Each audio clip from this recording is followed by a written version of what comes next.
Alors, avant de commencer, je voulais commencer simplement avec l'histoire de Jonas. En fait, le texte de méditation est dans Jonas, mais pour la plupart, on va juste parler de l'histoire et après ça, on va rentrer dans le texte, dans Genèse, en fait. Alors, l'histoire de Jonas, c'est une histoire qui est quand même assez connue. Alors, Jonas était en fait un prophète. Il n'est pas seulement mentionné dans le livre de Jonas, mais il est aussi mentionné dans le livre de 2 Rois. Et pour ceux qui ont déjà lu, c'est un mauvais prophète. Il était considéré pas comme un bon prophète. Et puis, Jonas est demandé par Dieu d'aller à Ninève, une grande ville, et puis de prêcher. Dans le fond, c'est une ville remplie de méchants et que Dieu veut que Jonas crie envers cette ville-là. Et puis, Jonas, en français, il faut dire le S. Jonas, dans le fond, il doit aller à cette ville-là, mais par contre, lui, il décide d'aller complètement à l'opposé. Il va dans une autre ville, à l'opposé. Il décide de s'enfuir. Il va prendre un bateau, et puis, il va vraiment... Ninève est là-bas, lui, il va vers ce côté. Alors, pendant qu'il est dans un bateau avec des marins, il commence à avoir un orage. Et puis, comme Jonas est en train de dormir dans le bateau quand l'orage commence, et les marins, ceux qui sont en train de s'occuper du bateau, sont en train de se demander mais quel Dieu qui est fâché contre eux. Et finalement, ils découvrent Jonas qui dit bon, mais en fait, c'est mon Dieu qui est fâché contre moi parce qu'il m'a demandé de faire quelque chose, et puis je ne l'ai pas fait. Alors, il lui dit la seule solution, c'est de me lancer dans l'eau. Alors, les marins ne sont pas très contents de ça, mais ils le font. Et puis, quand ils le lancent, l'orage s'abat, et puis il commence à louer Dieu. Et puis, qu'est-ce qui arrive à Jonas? Un grand poisson, une baleine, le mange. Et puis, il reste au fond de la mer pendant 3 jours. Et puis, durant ce moment-là, il semble se repentir. Et puis, il fait une prière envers Dieu. Et durant ce moment-là, après 3 jours, la baleine le recrache sur la terre. Et puis, Jonas, maintenant, va vers Ninève. Alors, finalement, il va commencer à accomplir la volonté de Dieu. Mais ce qui arrive, c'est que quand il rentre là, la ville elle est décrite comme étant une ville qui est tellement grande que ça prend 3 jours à marcher la ville. Et Jonas, lui, il prêche seulement pendant 1 journée. Et son seul discours, c'est que Dieu va détruire la ville en 40 jours. Alors, quand on remarque la manière que les prophètes prêchaient dans le temps, c'est pas la même chose. Il n'y a aucun message de repentance. Il n'y a aucun appel au peuple de changer et de se prosterner à Dieu ou de commencer d'être fidèle à Dieu. C'est simplement un message que Dieu va vous détruire. C'est tout. Et il ne fait pas toute la ville, il ne prend pas tous les 3 jours faire la ville, il fait en 1 journée, il arrête là. Alors qu'est-ce qui arrive? Cependant, le peuple qui est dans cette ville-là croit en Dieu. Et puis il se repentit. Et puis le message se rend au roi de cette ville-là. Et là, tout le monde, il écrit un décret pour que tout le monde jeûne et puis qu'il repentit. Alors toute cette ville-là au complet se repentit. Et puis, Dieu ne détruit pas la ville. Alors, rappelez-vous, on est rendu à ce point-là dans l'histoire. Et en fait, on va aller tourner nos Bibles dans Genèse 19. Genèse 19. Alors, quand Claudia m'avait demandé de prêcher il y a quand même un bon bout, elle m'avait expliqué un peu le thème de partir des villes. En anglais, c'est des country living. Et puis, j'ai assumé que ça a été un sujet qui a été très parlé cette année. Alors, on va regarder un aspect différent, qui est moins parlé, mais qui va toujours rester dans ce thème-là de sortir des villes. OK? Et puis, même récemment cet été, j'étais en train de relire Genèse, et puis j'ai tombé sur l'histoire de Sodome et Gomorrhe. Et puis, j'ai voulu prêcher cette histoire-là. Alors là, quand j'ai commencé à penser à mon sermon, j'ai trouvé ça une histoire très appropriée pour sortir des villes, n'est-ce pas vrai? Alors, Sodome et Gomorrhe, donc on va regarder cette histoire-là en deux différentes perspectives. On va la regarder de 2 points de vue. Une plus à l'intérieur, une plus de l'extérieur. Alors, le contexte est très simple. Sodome et Gomorrhe, assez connu. C'est une ville qui est méchante, avec plein de personnes qui ne sont pas fidèles à Dieu. Alors, on va commencer les versets 1 à 3. Les 2 anges arrivèrent à Sodome sur le soir, et Lot était assis à la porte de Sodome. Quand Lot les vit, il se leva pour aller au-devant d'eux et se prosterna la face contre terre. Puis il dit, « Voici mes seigneurs, entrez, je vous prie, dans la maison de votre serviteur, et passez-y la nuit. Lavez-vous les pieds, vous vous lèverez de bon matin, et vous poursuivrez votre route. » Non, répondirent-ils, nous passerons la nuit dans la rue. Mais Lot les pressa tellement qu'ils vinrent chez lui et entrèrent dans sa maison. Il leur donna un festin et fit cuire des pains sans levain. Ils mangèrent. Alors, qui est Lot? Lot, très simple, c'est le neveu d'Abraham. Abraham qui est la personne qui a répondu à l'appel de Dieu. Et puis que l'histoire d'Israël découle de ce personnage-là. Et puis, il fut un point où est-ce que Abraham et Lot se séparent. Et puis Lot, il prend une place qui est beaucoup plus belle et qui va dans les villes. Alors, Lot, dans cette histoire-là, est quelqu'un qui connaît Dieu. Et on peut voir un peu de son personnage dans cette histoire-là. Alors, Lot, qui reconnaît ces personnes-là, les invite à venir chez lui. Alors, on peut voir un peu, il y a une semblance il y a un caractère d'un bon chrétien. Et puis c'est un message qui est souvent parlé, même maintenant, en ce moment, d'être beaucoup plus ouvert à la communauté, de donner plus, d'inviter les personnes chez nous, de nourrir les personnes. Alors on peut voir ce trait de caractère dans Lot. Il insiste même aux anges de venir aller chez lui. Alors ça révèle aussi 2 choses, non seulement de son caractère immédiat, mais ça révèle aussi quel type de ville Sodome est. Parce que si ça serait une ville qui est correcte, bon, c'est correct si tu dors dans la rue. Mais il connaît cette ville-là, il connaît les personnes dans cette ville-là. Alors on peut déjà avoir une idée de c'est quoi le contexte de cette histoire-là. Mais on va continuer. On va continuer versets 4 à 11.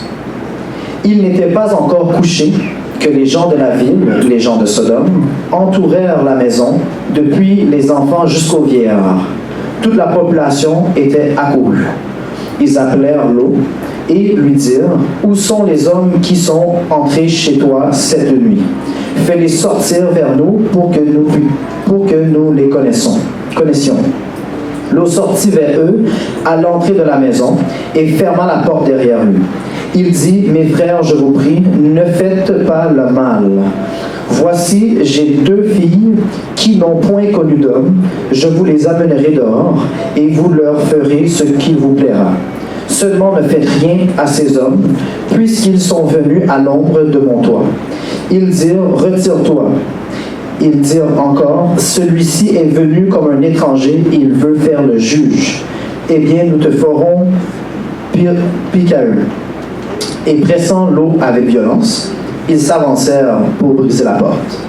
Les hommes étendirent la main, firent rentrer Lot vers eux dans la maison et fermèrent la porte.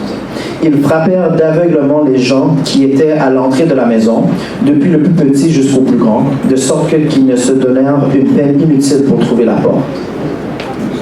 Alors là, l'histoire change. Et souvent, on a tendance à lire ces histoires-là, on fait juste lire les mots et on passe à travers. Mais quand on étudie bien ce texte-là, on peut voir que Lot n'est pas la personne qu'il paraît être. Lot fait quelque chose de très différent que nous, on serait habitués à faire. Toutes les personnes dans ce monde croient en quelque sorte en un Dieu. Les athées vont croire que Dieu n'est juste pas présent, il n'est pas là. Les agnostiques ne sont pas sûrs, et puis il y a d'autres dénominations. Alors, dans un sens, on croit tous en Dieu, et notre image de Dieu, qui Dieu est, va se démontrer dans la manière qu'on vit notre vie, dans les choses auxquelles on va se donner. Et puis, il faut se rappeler que le début de l'histoire démontre que Lot reconnaît ces personnes-là. Il sait c'est qui.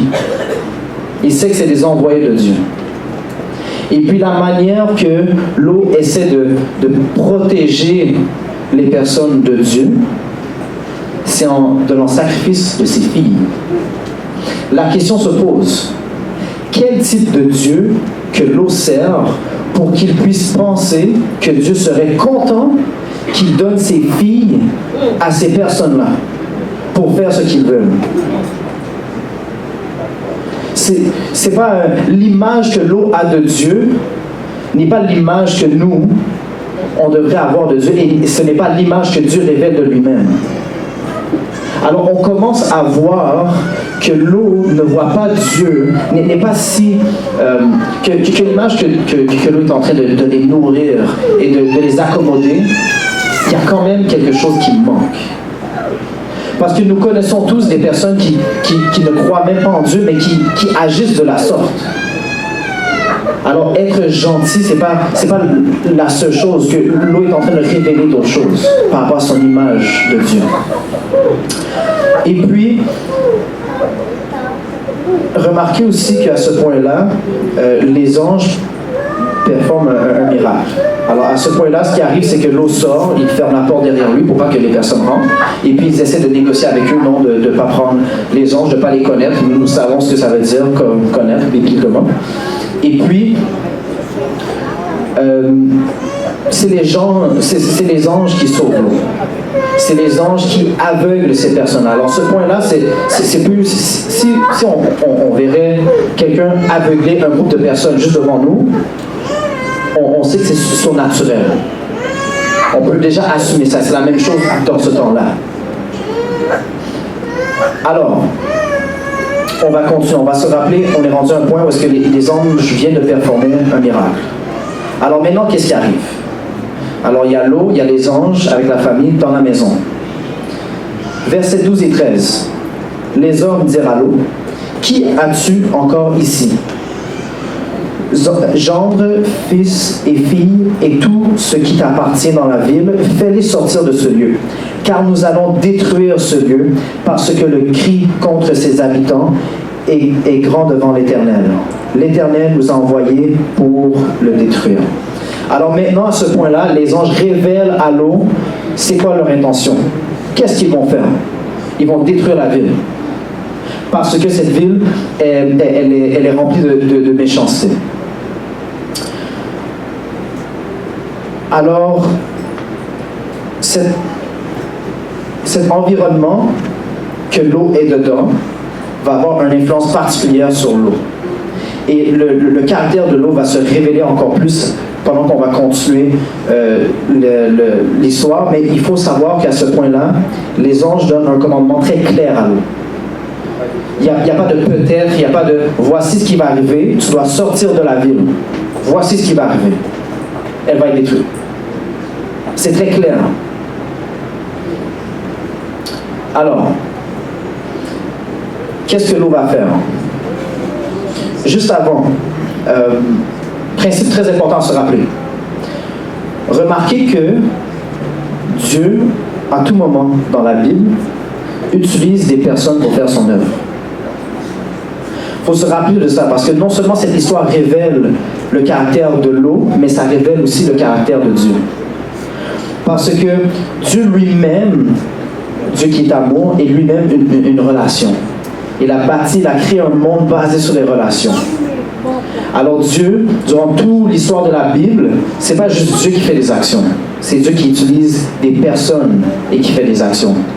Des fois c'est surnaturel, mais des fois c'est à travers de ces personnes-là aussi.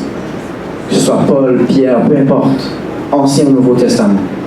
Alors Dieu est en train d'utiliser des anges pour faire ça. Mais c'est très important de se rappeler de ce principe-là, que Dieu utilise les personnes. Dieu pourrait faire tout... Dieu n'aurait pas besoin de l'Église, Dieu n'aurait pas besoin de toutes ces choses-là. Dieu pourrait faire pour lui-même encore mieux que nous. Mais Dieu choisit de nous utiliser. On va continuer avec l'histoire. Versets 14 à 16. Lot sortit et parla à ses gendres, qui avaient pris ses filles.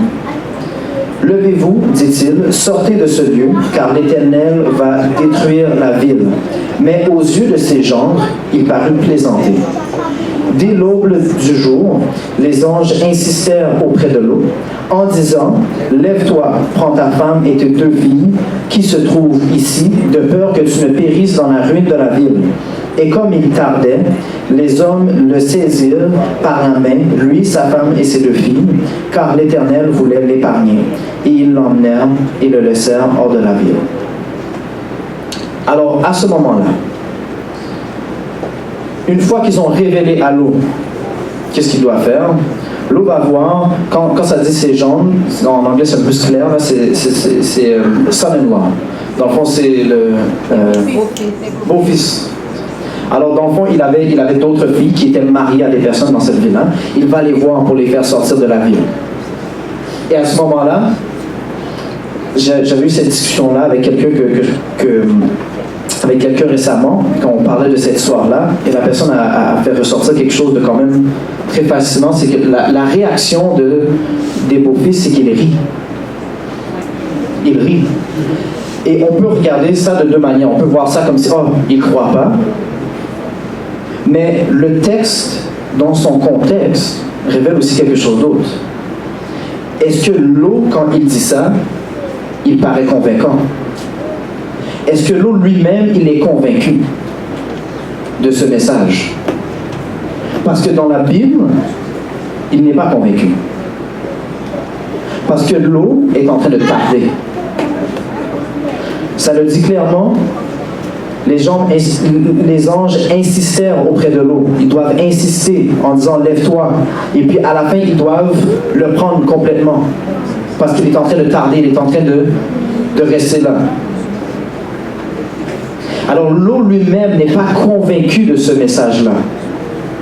Et le fait qu'il n'est pas convaincu, il n'est pas capable de convaincre.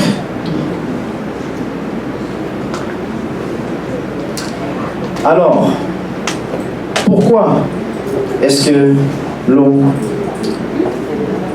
Attends, prochain slide. Dans...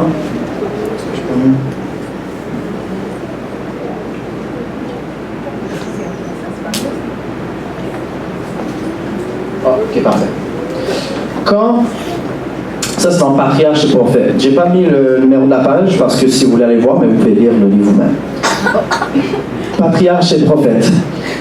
Quand Lot se fixa à Sodome, il s'était fermement promis de protéger sa famille des mœurs existantes, ce en quoi il échoua complètement.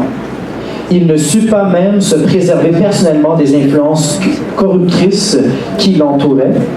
En outre, les relations de ses enfants avec les habitants de Sodome l'entraînèrent, malgré lui, à sympathiser avec eux. On en connaît les résultats. Merci. Tester, ok. Parfait. Alors, dans l'esprit de prophétie, ça révèle un peu du caractère de Lot.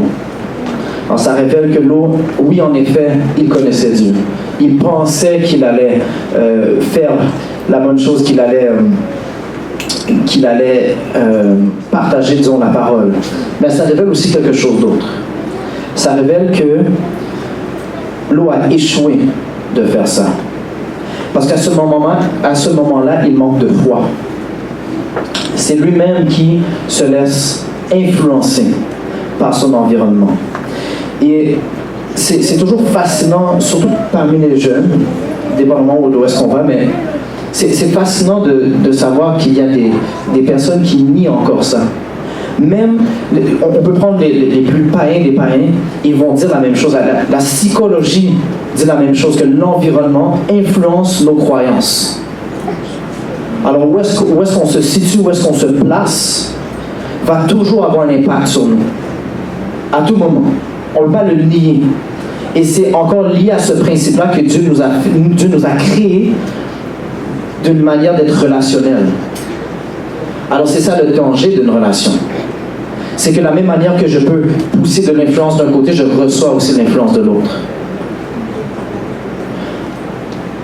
Alors, les anges forcent l'eau à sortir. Et puis, c'est important de noter que oui, des fois, Dieu comme nous ne sommes pas assez forts, ça se peut que Dieu s'implique et que Dieu nous force. C'est Dieu lui-même qui nous fait sortir. Mais ce n'est pas toujours le cas. Une preuve, ça va être la femme de l'eau. Alors, on va continuer dans Genèse 19, versets 17 à 26. Alors, à ce moment-là, ils ont été sortis par les anges. Après les avoir fait sortir, l'un d'eux dit « Sauve-toi pour ta vie, ne regarde pas derrière toi, et ne t'arrête pas dans toute la plaine. Sauve-toi vers la montagne, de peur que tu ne périsses. » L'eau leur dit « Ô non, Seigneur, voici j'ai trouvé grâce à tes yeux, et tu as montré la grandeur de ta miséricorde à mon égard en me conservant la vie, mais je ne puis me sauver à la montagne avant que le désastre m'atteigne, et je périrai. Voici cette ville est assez proche pour que je m'y réfugie, et elle est petite. Oh, que je puisse m'y sauver, n'est-elle pas petite? Et que mon âme vive. » Alors on remarque déjà encore une fois, on peut voir le caractère de l'eau. Il y a un manque de foi. De ne pas aller dans les montagnes. Très drôlement, après ça, il va aller dans les montagnes. Alors, des deux manières, ça va être fait. Et puis, il précise aussi, il y a une image que les villes dans cette place-là, ce n'est pas les bonnes places. Il précise deux fois, et en plus, elle est petite. Il essaie de négocier avec Dieu. Alors, ne manquez pas ces éléments. On continue. Et il lui dit, « Voici, je t'accorde encore cette grâce, et je ne détruirai pas la ville dont tu parles. Hâte-toi de t'y réfugier, car je ne puis rien faire jusqu'à ce que tu y sois arrivé. C'est pour cela que l'on a donné à cette ville le nom de Tsoar. » Le soleil se leva sur la terre lorsque l'eau entra dans Tsoar. Alors l'Éternel fit pleuvoir du ciel sur Sodome et Gomorrhe du soufre et du feu de par l'Éternel. Il détruisit ces villes, toute la plaine et tous les habitants des villes, et les plantes de la terre. La femme de l'eau regarda en arrière, et elle devint une statue de sel.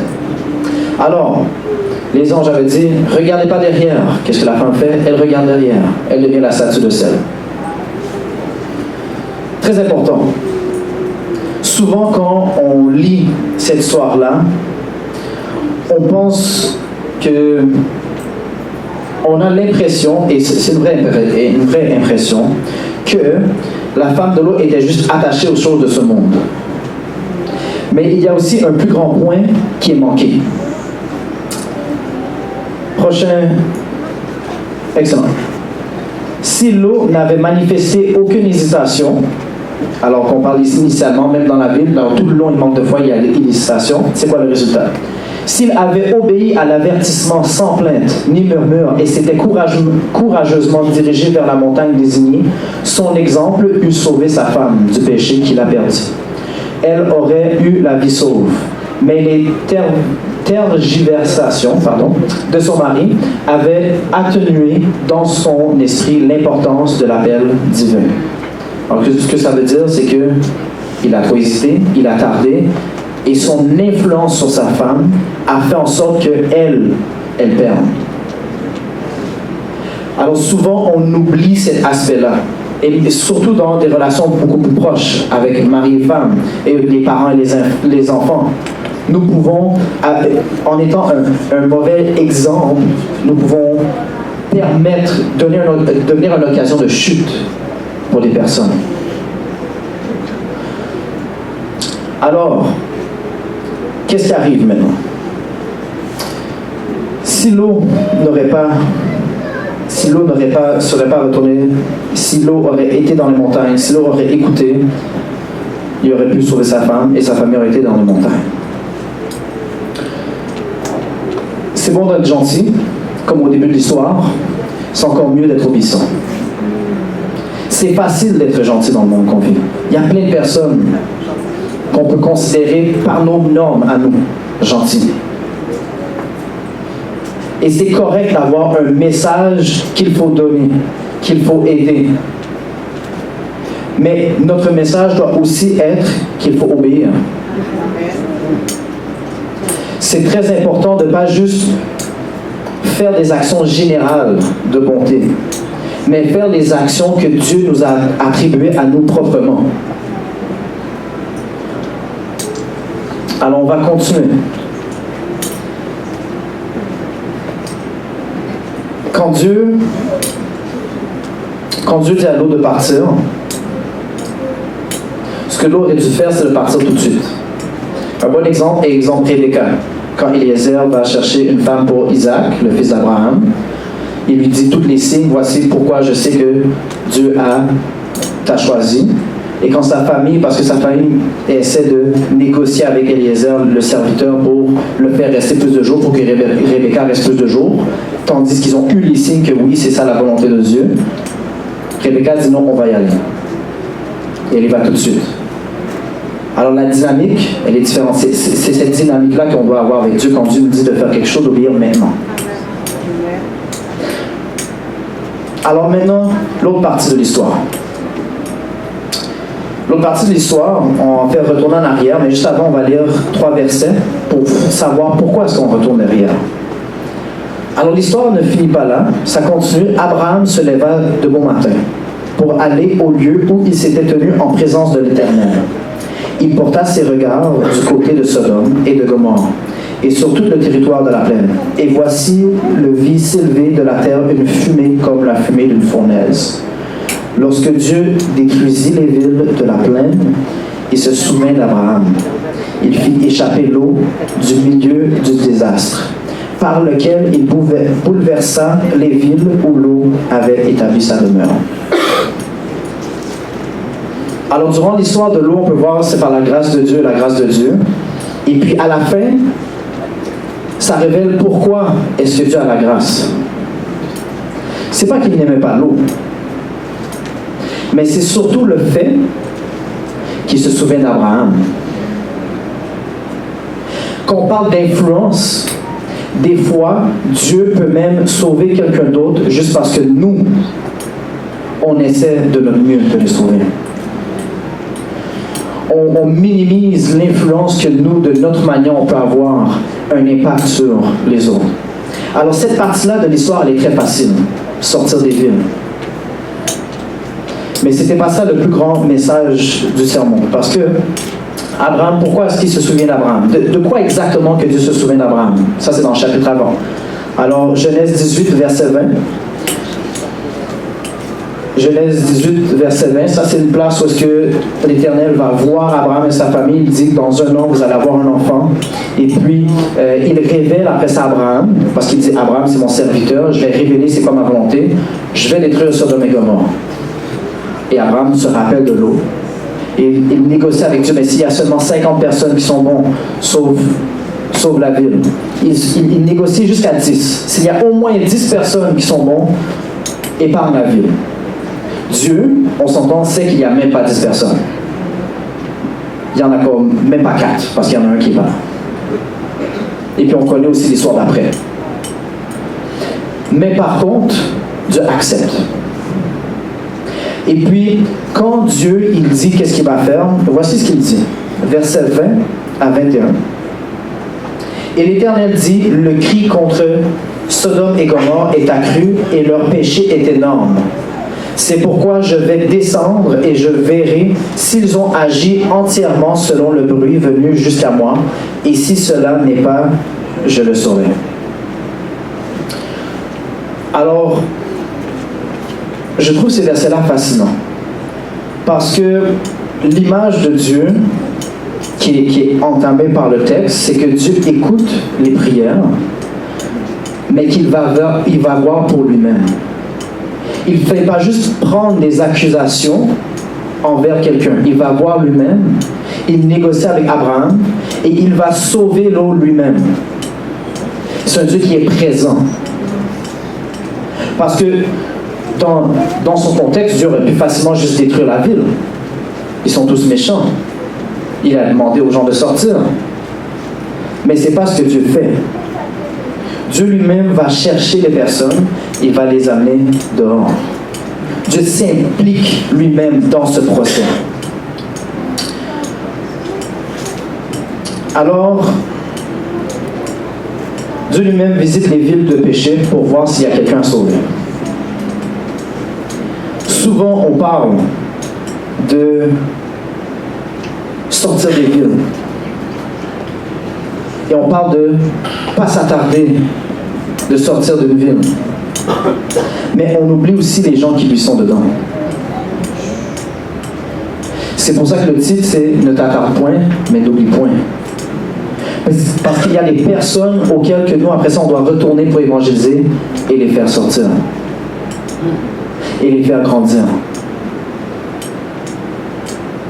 Je vais garder quelque chose pour la fin. Alors, la même manière que nous, on peut être influencés par les villes, quand on sort, nous pouvons influencer les personnes de sortir aussi. Nous pouvons nous impliquer pour les aider à travers de ce processus-là. Alors, on va terminer l'histoire de Jonas. Alors, qu'est-ce qui est arrivé? On est rendu à l'histoire de Jonas, où est-ce que toute la ville s'est repentie, malgré le message assez brusque de Jonas. Et puis, Jonas sort de la ville, et puis commence à, en anglais c'est pout, je ne sais pas comment dire ça en français, il commence à bouder, c'est ça, bouder. Alors, Jonas 4, verset 2. Il implora l'Éternel et il dit, « Ah, Éternel, n'est-ce pas ce que je disais quand j'étais encore dans mon pays?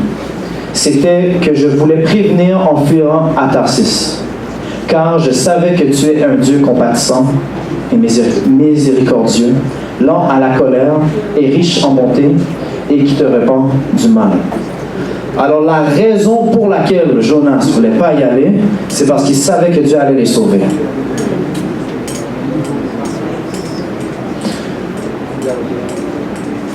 Ce que Dieu fait à ce moment-là, c'est que dans l'histoire, c'est qu'il y a un gros soleil qui est très chaud, et Dieu fait pousser une plante. Dieu fait pousser une plante avec Jonas, il le laisse bouder avec sa plante. Et puis Jonas prend un peu soin de la plante, et puis la plante le couvre du soleil. Et puis le jour d'après, Dieu tue la plante.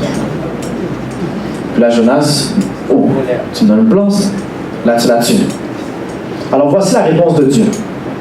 Versets 10 et 11. Et l'Éternel dit, tu as pitié du ricin qui ne t'a coûté aucune peine et que tu n'as pas fait croître, qui est né dans une nuit et qui a péri dans une nuit.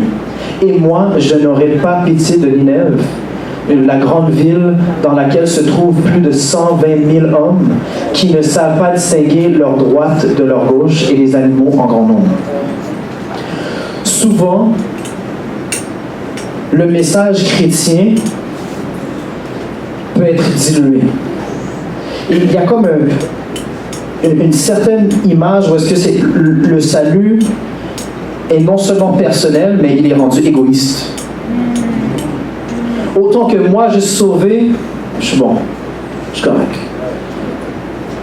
Et en tant qu'adventiste, on est encore plus en danger. Parce que nous lisons les prophéties, nous prophétisons, voici, le temps s'en vient, le temps s'en vient. Et c'est correct, en fait c'est une bonne chose de regarder devant et d'avoir hâte à la retour de Jésus. Mais dans ce processus-là, il ne faut pas oublier que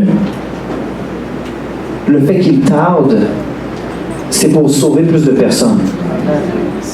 C'est pas juste pour aller s'isoler dans les pays lointains et de juste rien faire. C'est pour amener de plus de personnes à lui. Parce que dans un sens, la venue de Jésus est aussi triste. Parce qu'il va y avoir des personnes qui vont être perdues. Et en tant que chrétien, on n'est pas supposé être content de ça. Et puis, regardez la manière que Dieu décrit Ninève. À la fin, 120 000 hommes qui ne savent pas distinguer leur droite de leur gauche. On va traduire, qui ne savent pas mieux. Qui n'ont peut-être pas la parole avec eux. Les avantages que nous avons en termes de connaissances, en termes de relation avec Dieu. Alors, quand Dieu nous dit de partir, on doit partir. Mais il ne faut pas oublier non plus les personnes qui sont là, qui ont besoin de nos ministères, qui ont besoin de la parole, qui ont besoin aussi de revenir à cette vérité-là et de repentir. Et pourquoi c'était important de parler de ce principe-là, c'est que Dieu utilise des personnes. Alors Dieu va utiliser nous pour sortir ces personnes-là et amener ces personnes-là à Dieu. C'est important de ne pas s'attarder, mais aussi de ne pas oublier. Je vous souhaite un bon sabbat. Amen. Je vais prier tout de suite. Comme on la tête. Seigneur, merci pour tout ce que tu as fait pour nous. Tu nous as donné des avantages, Seigneur, que des fois nous pouvons ne pas être reconnaissants et que nous ne méritons pas, Seigneur. Nous avons ta grâce et ton salut, Seigneur, mais aide-nous à la partager, à le donner, à aider les personnes qui sont en besoin de te connaître, Seigneur. À partager ce message pour que nous puissions non seulement être nous-mêmes sauvés, mais sauver le plus de personnes possible. Pour que nous puissions tous être ensemble, Seigneur, quand tu reviendras.